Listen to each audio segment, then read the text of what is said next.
श्रोताओं, आदाब, नमस्कार। मैं हूं शीला चावला और आज आपके लिए लेकर आई हूं एक विशेष कार्यक्रम। विशेष इसलिए श्रोताओं कि ये हम सभी के लिए बहुत ही गर्व और हर्ष का मौका है कि हमारे प्रदेश की पुलिस यानी राजस्थान पुलिस ने अपनी स्थापना के 75 वर्ष पूरे कर लिए हैं। बीते 16 अप्रैल को पुलिस स्थापना दिवस की 75वीं वर्षगांठ थी, लेकिन इस बार 16 अप्रैल को राजस्थान पुलिस दिवस के मौके पर लोकसभा चुनाव की आचार संहिता लगी हुई थी। इस कारण केवल औपचारिक कार्यक्रम ही आयोजित किए गए थे और अब इसी वजह से 3 दिवसीय राजस्थान पुलिस स्थापना दिवस समारोह 11 से 13 जून तक मनाया जा रहा है। इस दौरान सेरेमोनियल परेड, रक्तदान शिविर, सफाई अभियान, पुलिस बैंड डिस्प्ले, सेमिनार, खेलकूद प्रतियोगिताएं और पौधरोपण के कार्यक्रम आयोजित हो रहे हैं। श्रोताओं, राजस्थान पुलिस के इतिहास की बात करें तो आजादी के वक्त राजस्थान की विभिन्न रियासतों और ठिकानों में पुलिस की विविधतापूर्ण व्यवस्था थी। 16 अप्रैल 1949 को पुलिस एकीकरण अध्यादेश के द्वारा राजस्थान की पूर्ववर्ती रियासतों के सभी पुलिस बलों को एक पुलिस बल में एकीकृत कर राजस्थान राज्य की पुलिस को राजस्थान पुलिस का नाम दिया गया। राजस्थान पुलिस के गठन और एकीकरण की स्मृति में हर साल 16 अप्रैल को राजस्थान पुलिस स्थापना दिवस समारोह के रूप में आयोजित किया जाता है। पुलिस स्थापना और राजस्थान पुलिस के वैभवशाली अतीत और उसके बाद आए बदलावों, चुनौतियों और आधुनिकीकरण, इन सब विषयों पर बात करने के लिए हमने हमारे स्टूडियो में आज आमंत्रित किया है जयपुर के पुलिस उपायुक्त पश्चिम श्री अमित कुमार को। श्री कुमार भारतीय पुलिस सेवा के अधिकारी हैं और आपने विभिन्न जिलों में सेवाएं देते हुए अपने काम की अनूठी छाप छोड़ी है। सर, आपका आकाशवाणी के स्टूडियो में बहुत बहुत स्वागत है। थैंक यू मैम, नमस्कार। श्रोताओं, इस विशेष कार्यक्रम में मेरा साथ दे रहे हैं आकाशवाणी के वरिष्ठ संवाददाता डॉक्टर जितेंद्र द्विवेदी। उनका भी मैं स्टूडियो में स्वागत करती हूँ। सर, राजस्थान पुलिस ने अपनी स्थापना के 75 वर्ष पूरे कर लिए हैं, तो हमारा पहला सवाल यही रहेगा कि राजस्थान पुलिस का ये 75 वर्षों का लंबा सफर किस तरह का रहा है? मैम, जैसा कि अभी आपने भी बताया, हमारी जो संस्था है वो आजादी के साथ साथ राजस्थान पुलिस ने भी अपने 75 साल पूरे कर लिए हैं। रियासतों के जो एकीकरण हुआ उसमें जो रियासतों के साथ में अलग अलग पुलिस इंस्टीट्यूशन थी उनका एकीकृत करके 16 अप्रैल को राजस्थान पुलिस की स्थापना हुई।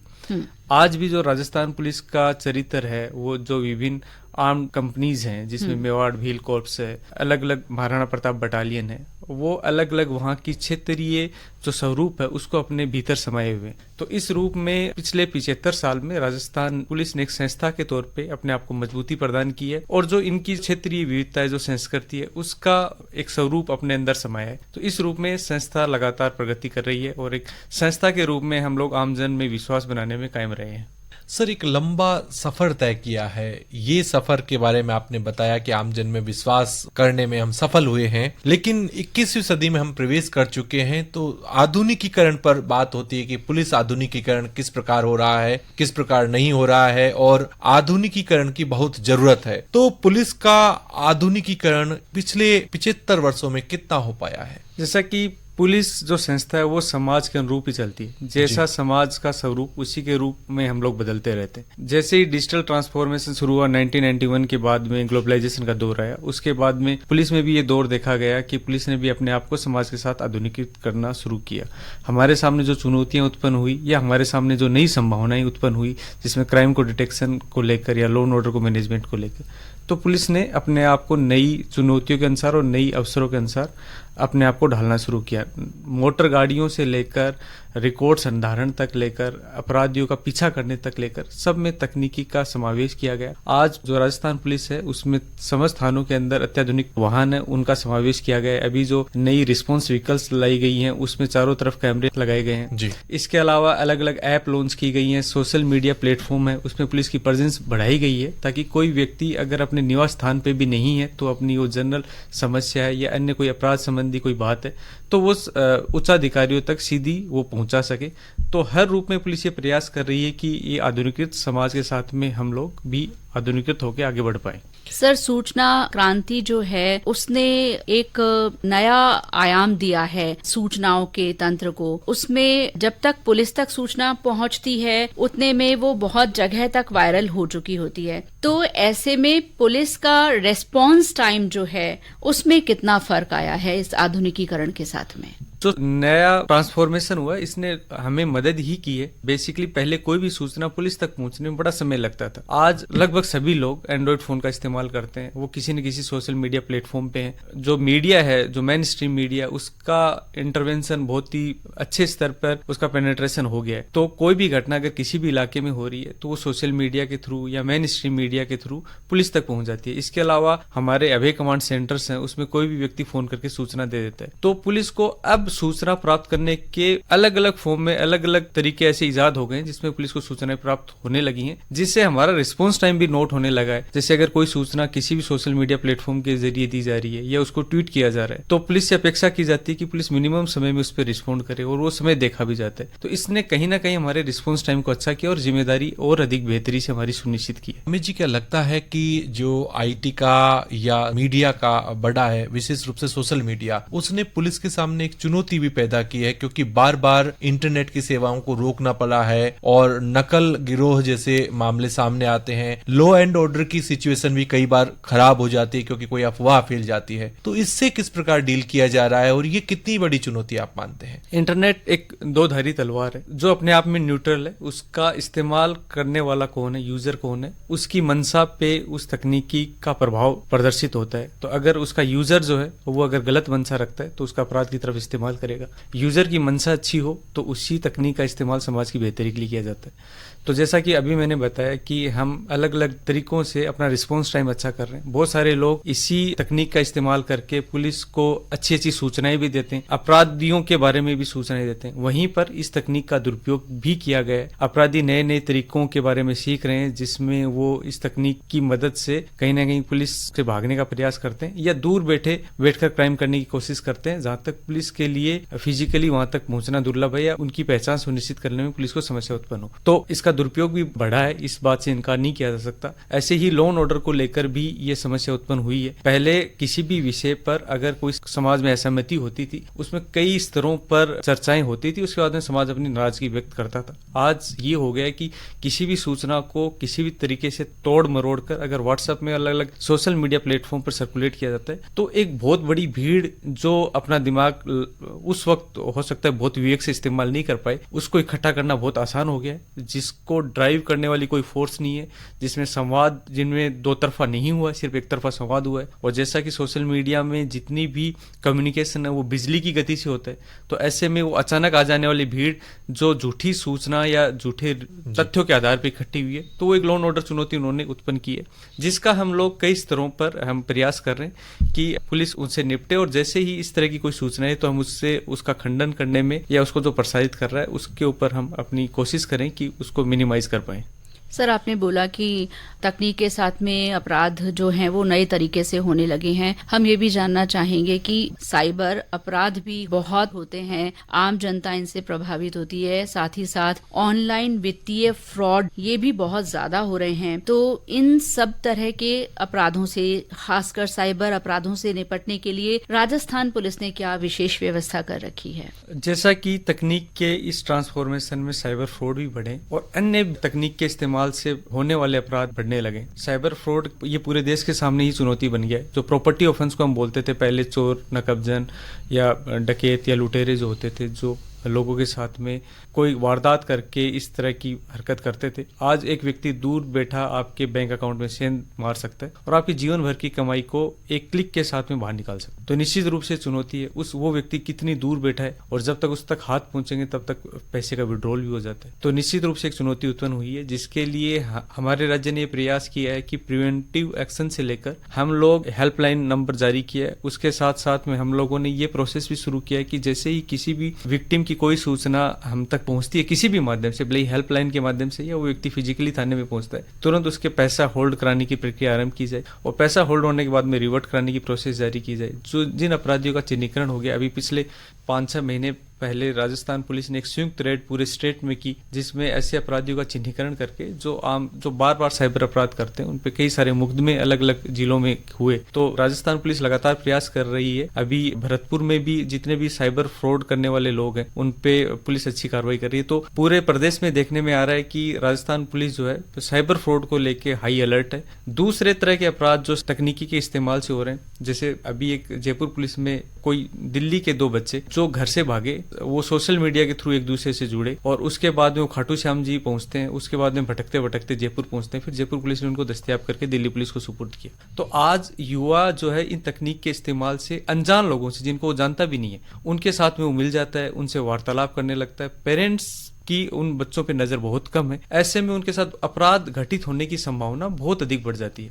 जहां बच्चा किसी व्यक्ति को फिजिकली जानता है वहां कहीं ना कहीं कोई चेक एंड बैलेंस रहता है, लेकिन तकनीक का ये दुरुपयोग शुरू हुआ है, जिसपे जैसे जैसे समाज का विकास होगा, समाज इस तरह के खतरों को भांपेगा, तो समाज एक मैकेनिज्म डेवलप करेगा। अलग अलग संस्थाएं हैं, पुलिस है, सरकार हो, एक मैकेनिज्म डेवलप कर पाएगी ताकि हम इस तरह के अपराधों को और अधिक बेहतरी से कंट्रोल कर पाए।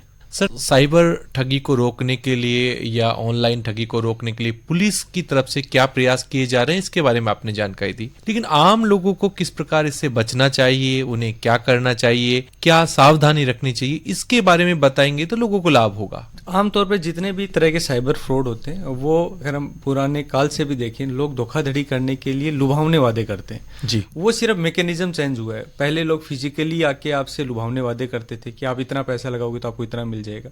आज वो फोन पे बैठ के करते हैं। एक तो लुभावने वादे, एक ऐसी सोशल इंजीनियरिंग का वो इस्तेमाल करते हैं।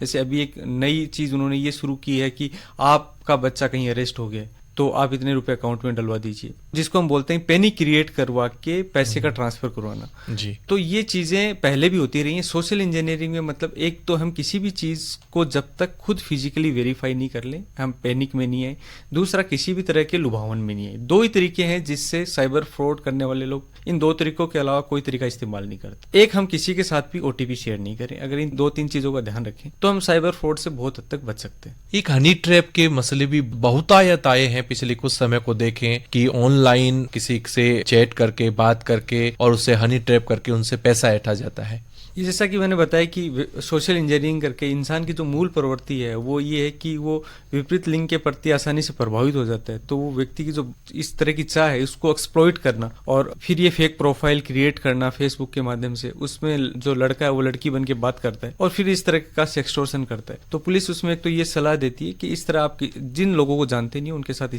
किसी तरह की वार्ता नहीं करें। दूसरा, अगर इस तरह की आपके साथ में कोई सेक्सटोर्शन का प्रयास होता है तो आप तुरंत पुलिस को इत्तला करें, उस नंबर को ब्लॉक कर दें और उसके बाद में पुलिस उस पर उचित विधि संगत कार्रवाई अमल में लाएगी। सर, अभी तक की बातचीत में ये तो बात बहुत पुख्ता हो गई है कि सूचना तकनीक ने पुलिस को बहुत ज्यादा सहायता पहुंचाई है, लेकिन फिर भी कहीं ना कहीं हम ये महसूस करते हैं कि पुलिस पर काम का दबाव बहुत ज्यादा है। तो ऐसे में पुलिस जवानों की, अधिकारियों की संख्या बढ़ाने के बारे में किस तरह से विचार चल रहा है और आगे का किस दिशा में किस तरह की नीति इस बारे में होने जा रही है राजस्थान पुलिस की? चूंकि ये सरकार और मुख्यालय के स्तर का फैसला है तो इसमें मैं बहुत कहने सक्षम नहीं हूँ, लेकिन निश्चित रूप से पुलिस की जिम्मेदारियां बढ़ी हैं। जो अभी नया समय है उसमें जो नागरिक हैं उन्होंने पुलिस पे और अधिक जवाबदेहिताएं सुनिश्चित की हैं और आज एक आम नागरिक इतना सक्षम है कि वो अपनी बात पुलिस तक पहुंचा सके, पुलिस के उच्चाधिकारियों तक पहुंचा सके, सरकार तक पहुंचा सके। ऐसे में हमारी जवाबदेहिता अधिक सुनिश्चित हुई है। जैसे ही जवाबदेहिता अधिक सुनिश्चित होती है तो कार्यभार निश्चित रूप से बढ़ता है। अलग अलग तरह की चीजों में पुलिस की अपेक्षा भी बढ़ती है। तकनीकी के दौर में नए तरह के अपराध बढ़े, ऐसे अपराध बढ़ने में भी कार्यभार बढ़ते हैं। तो निश्चित रूप से कार्य बोझ बढ़ा है जिसमें सरकार के स्तर पर सक्षम फैसला लेके तो कार्यभार के मुताबिक सरकार बार बार जो है वर्कफोर्स को बढ़ाती है। तो पुलिस, मुझे लगता है कि ये जवाबदेहिता के साथ में जिम्मेदारियां बढ़ती हैं। सर, आपने ये तो बोला कि अभी आम जन के लिए बहुत सारे प्लेटफॉर्म हैं अपनी बात पहुंचाने के लिए, बट जहां तक पुलिस की बात होती है अभी भी आम जन में कहीं ना कहीं झिझक है पुलिस से बात करने में। इस बारे में आप क्या कहना चाहेंगे? जैसे कि पुलिस स्टेट की स्ट्रॉन्ग आर्म को रिप्रेजेंट करती है, ऐसी संस्था जो मुख्यतः जिसकी जिम्मेदारी सुनिश्चित की गई है अपराध नियंत्रण और कानून व्यवस्था नियंत्रण के लिए। पुलिस का बहुत अधिक पाला पड़ता है उन लोगों से जो लॉ के वायलेटर्स हैं, जो ऑफेंस क्रिएट करते हैं बहुत हद तक। उसके अलावा पुलिस का सामना होता है उन परिवादियों से जो आम समस्याओं से पीड़ित हैं। तो इस बात से इनकार नहीं किया जा सकता कि अपराधियों की जो चुनौतियां पुलिस के सामने ऐतिहासिक रूप से रही हैं और हार्डकोर अपराधियों से पुलिस को दिन ब दिन उनसे निपटना पड़ता है, और जिस तरह की समस्याएं पुलिस के सामने हैं उनके व्यवहार में रुखेपन की समस्या उत्पन्न हो सकती है। बार बार उनमें सॉफ्ट स्किल या जनता के साथ बेहतर संवाद के लिए मुख्यालय स्तर पर बार बार प्रयास किया जाता है, क्योंकि हमारा कार्य आमजन में विश्वास हमारा हमेशा प्राथमिकता रही है, ताकि वहां थाने पे कोई आम परिवादी आए तो उसकी बेहतरी से सुनवाई हो। लेकिन जैसा कि मैंने बताया कि अपराधियों में जो भय की ये कार्यशैली है उसका कहीं ना कहीं कई बार इफेक्ट आता है, तो उससे हम लोग बार बार कोशिश करते हैं कि वो आमजन को उस व्यवहार का सामना नहीं करना पड़े। उनके साथ पुलिस का जो भी संवाद हो वो एक बेहतर एक्सपीरियंस लेके हमारे साथ जब भी उनकी कोई समस्या हो तो हो जाए। सर, इसी से जुड़ी एक और मेरी खुद की बात है। एक महिला होने के नाते मैं महसूस करती हूँ कि महिलाओं को पुलिस के सामने जाने में ये लगता है कि कहीं उनका अगर नाम उजागर हो गया तो उनके लिए मुश्किल हो सकती है। तो किस तरह की व्यवस्था है ऐसी महिलाओं के लिए कि जो शिकायत भी दर्ज कराना चाहती हैं लेकिन उनका नाम उजागर हुए बिना और उनको राहत मिल जाए? मैम, जैसा कि महिला संबंधी अपराध हैं उसमें सुप्रीम कोर्ट की स्पष्ट गाइडलाइन है, कानून की स्पष्ट धाराएं हैं, हमारे मुख्यालय के स्पष्ट निर्देश हैं कि उनका नाम किसी भी सूरत में उजागर नहीं किया जाएगा, ना पुलिस अधिकारी के द्वारा, ना किसी प्रेस नोट के द्वारा, ना मीडिया के द्वारा। तो नाम उजागर तो किसी भी सूरत में नहीं होता है। अभी जो गरिमा हेल्पलाइन है उसमें ये सुविधा भी दी गई है कि कोई महिला बिना अपना नाम बताए किसी व्यक्ति, ऐसे व्यक्ति जो उनको बार बार परेशान कर रहा है, उनके बारे में अगर वो पुलिस को बताना चाहे तो पुलिस उनकी पूरी मदद भी करती है, और पुलिस अपने स्तर पे वेरीफाई करके उन पर कानून विधि संगत कार्रवाई अमल में लेके आती है। सर, आप जयपुर शहर की नुमाइंदगी करते हैं एक पुलिस अधिकारी के रूप में, और जयपुर शहर में भी पिछले दिनों कई ऐसे अपराध आए हैं जिसमें किसी न किसी करीबी रिश्तेदार का या परिजन का ही हाथ रहा है। तो ऐसे जो अपराध घटित हो रहे हैं उन्हें किस प्रकार रोका जा सकता है और आम लोगों को किस प्रकार की सतर्कता बरतनी चाहिए?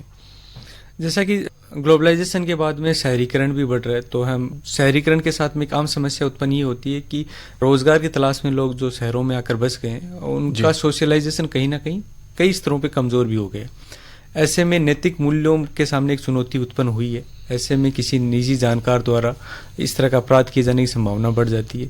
दूसरी ये समस्या भी उत्पन्न होती है कि चूंकि रोजगार की तलाश में घर से बहुत दूर है, और दूसरा तकनीकी का इंटरवेंशन इतना ज्यादा हो गया है कि व्यक्ति ने जो भौतिक रिश्ते हैं, जो आपसी मेलजोल के रिश्ते हैं, वो उनसे आदमी कट गया है और वो पूरी तरीके से सोशल मीडिया पे केंद्रित हो गया। तो जो उसके सामान्य नैतिक विकास के लिए जो चीजें जरूरी थी वो कहीं ना कहीं अब उससे कटती चली गई हैं। तो ये एक चुनौती उत्पन्न हुई है। मुझे लगता है कि तकनीकी को थोड़ा सा हमें साइड करके और जो हमारी सामान्य दैनिक क्रियाकलाप है उसमें हमें सामान्य लोगों से जुड़ना होगा।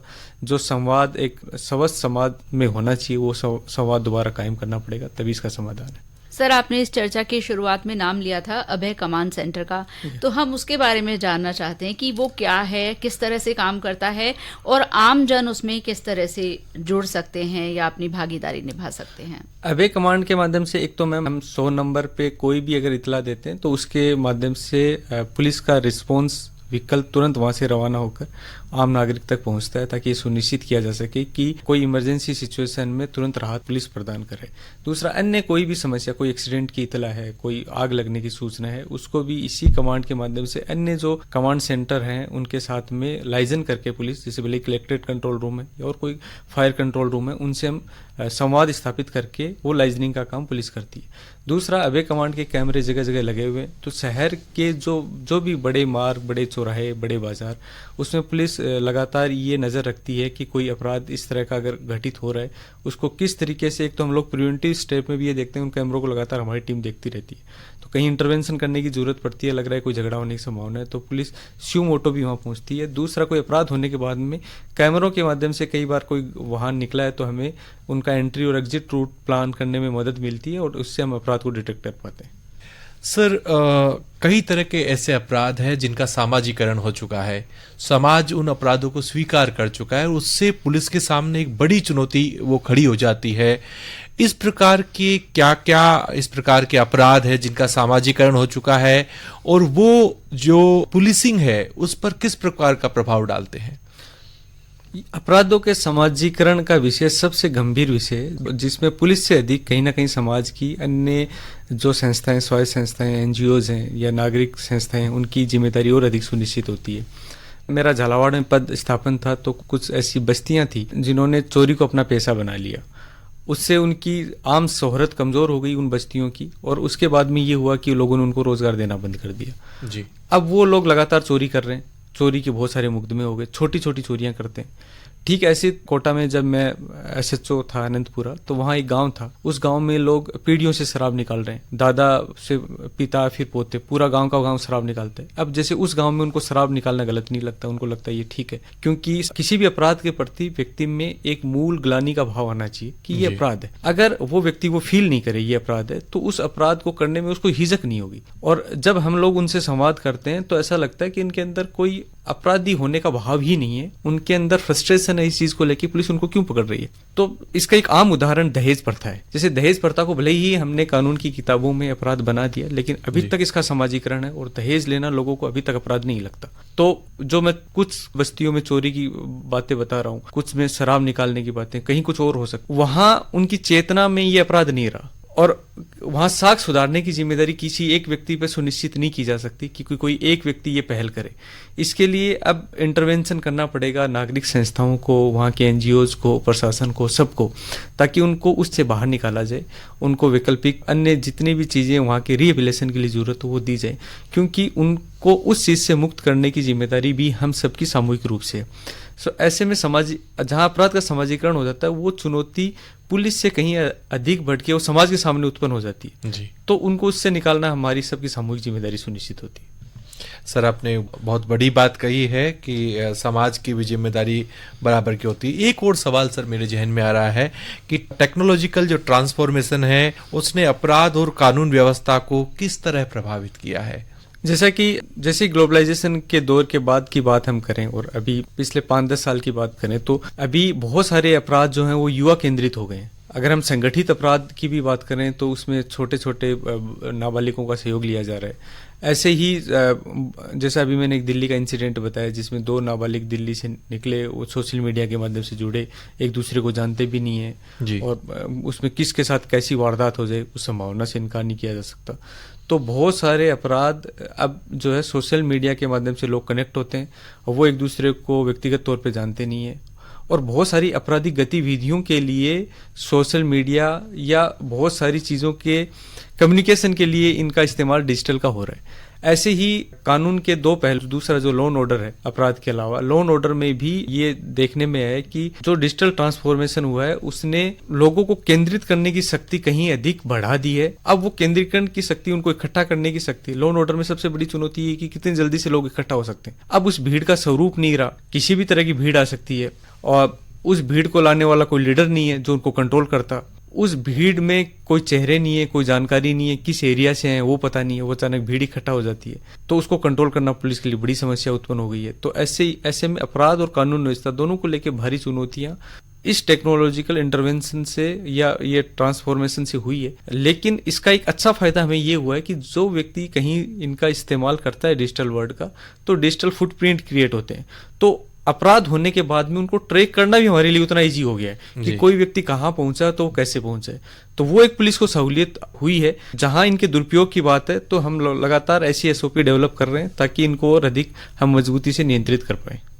सर, शहरीकरण की जो संस्कृति है वो पूरे देश में पैर पसार चुकी है और इसी के साथ में अपराध भी बढ़ गए हैं। आज हमें हमारे पड़ोस में जो फ्लैट है वहाँ कौन रह रहा है उसके बारे में नहीं पता है। तो ऐसे में जब अपराध हो चुके होते हैं तो बहुत ही हृदय विदारक स्थिति कभी सामने भी आती है।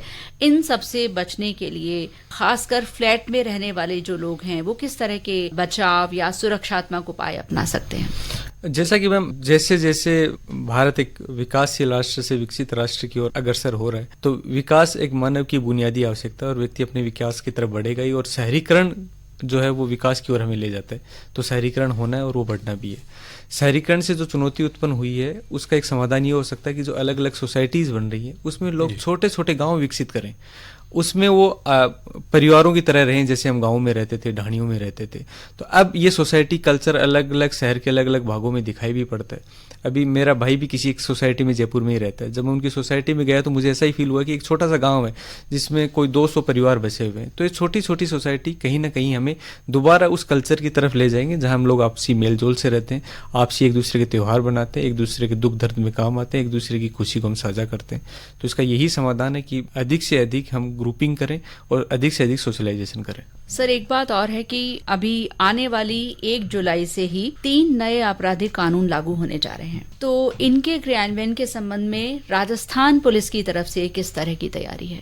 राजस्थान पुलिस ने मैम कांस्टेबल से लेके हमारे अधिकारी तक सबकी अलग अलग स्तरों पे ट्रेनिंग सुनिश्चित कराई है, जिसमें हमारा constable, head constable, ASI, sub inspector, SHOs and उनके ऊपर के स्तर के जितने भी अधिकारी हैं उनकी अलग अलग कार्यशालाएं आयोजित की गई हैं, जो लगातार आयोजित की जाएंगी और आगे भी आयोजित होती रहेंगी। 1 जुलाई से पहले हमारी समस्त ट्रेनिंग एक बार सबकी पूरी हो चुकी होगी, ताकि हम नए कानूनों के बारे में प्रशिक्षित होकर उन कानूनों का बेहतर तरीके से इम्प्लीमेंट कर पाएं। तो इसके लिए राजस्थान पुलिस पूरी तरीके से तैयार है और पूरी तरह से अच्छे से प्रशिक्षित किया गया है। इन कानूनों के बारे में सर आम लोगों को भी कुछ जानने की जरूरत है, उनके लिए भी कुछ महत्वपूर्ण सूचना हो सकती है।